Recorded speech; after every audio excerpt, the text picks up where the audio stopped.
ని ఛేదించి ఇంటి రాజిరెడ్డిని రిమాండ్కు పంపిన వివరాలను హనుమకొండ డీసీపీ మీడియాకు చెప్పారు. సాయంపేట మండలం అరేపల్లికి చెందిన వాడికాల బొందమ్మ 10 గుంటల స్థల పంచాయతీలో ఇంటి రాజిరెడ్డి పెద్ద మనిషిగా వ్యవహరించారు. కూతుళ్లకు చెందకుండా చేశాడంటూ రాజిరెడ్డిని వృద్ధురాలు దూషించింది. కోపించిన రాజిరెడ్డి బలంగా కొట్టడంతో బొందమ్మ మృతి చెందింది. మృతదేహంపై ఉన్న గొలుసు, గాజులు, కమ్మలు తీసుకున్న రాజిరెడ్డి మృతదేహాన్ని కారులో తీసుకువెళ్లి ధర్మారం శివారు కాలువ పక్కన పడేశాడు. ఎవరూ గుర్తుపట్టకుండా పెద్ద బండరాయితో మోదీ గుర్తుపట్టకుండా చేశాడు. ఆభరణాలను కరిగించి ఉంగరాలు చేయించుకున్నాడు. ఎట్టకేలకు కేసును విచారించిన పోలీసులు ఇంటి రాజిరెడ్డిని దోషిగా తేల్చి రిమాండ్కు తరలించారు. కేసు ఛేదించిన పోలీసులను డీసీపీ శాలువా రివార్డుతో సత్కరించారు.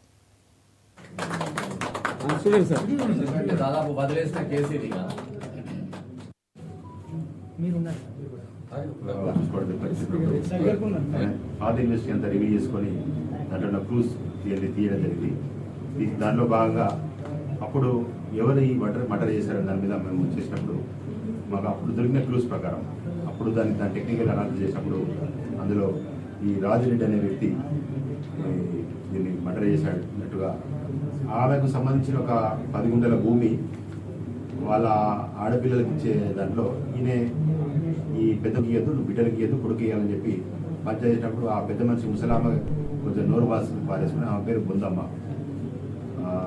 వాడికాల బొందమ్మ ఆమె పేరు.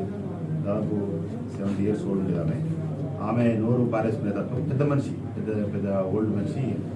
ఆమె నోరు పారేసుకుంటే ఇతన్ని కొంచెం ఇష్టపడి తిట్టడం జరిగింది. తింటే ఆమె లోపలికి పిలిచి ఈయన ఏం చేశాడంటే ఈ మాటలన్నీ కూడా మనసులో పెట్టుకొని ఒకరోజు ఆమెకు ఆధార్ కార్డు తీసుకోరా, నీకు పెన్షన్ ఇప్పిస్తా అని చెప్పి ఆశ చూపించిన తర్వాత ఆమె ముసలాము టెంప్ట్ అయింది. సరే పెద్దవాడు చేతరు కావచ్చనే ఊళ్ళో పెద్దరికం చేస్తాడు, పంచాయతీ ఇస్తానే కాన్సెప్ట్ తోటి మేము అతను నమ్మి లోపల పిలిచిన తర్వాత ఆధార్ కార్డు తీసుకొని లోపల పిలిచి ఆమె కొంచెం కూతలు అంటే బల్గర్ లాగా మాట్లాడినా 2 గట్టిగా బీకిన తర్వాత కింద పడ్డది. కింద పడగానే గొంతు పిసికి చంపేసిన తర్వాత నేను ఒక ఆల్టో కారు ఉంది. దీన్ని ఏం చేసినట్టే రెడ్ బాండ్ ఈరోజు రిమాండ్ చూపిస్తున్నాం.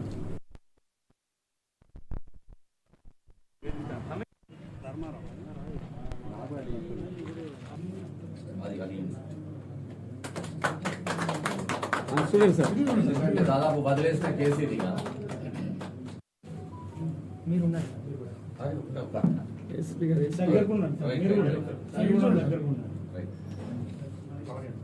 దాదాపు 2 months నుంచి కష్టపడుతున్నారు వీళ్ళు.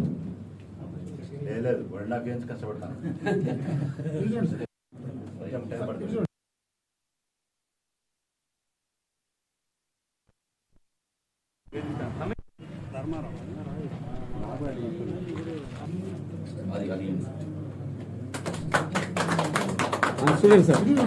దాదాపు వదిలేసిన కేసు ఇది.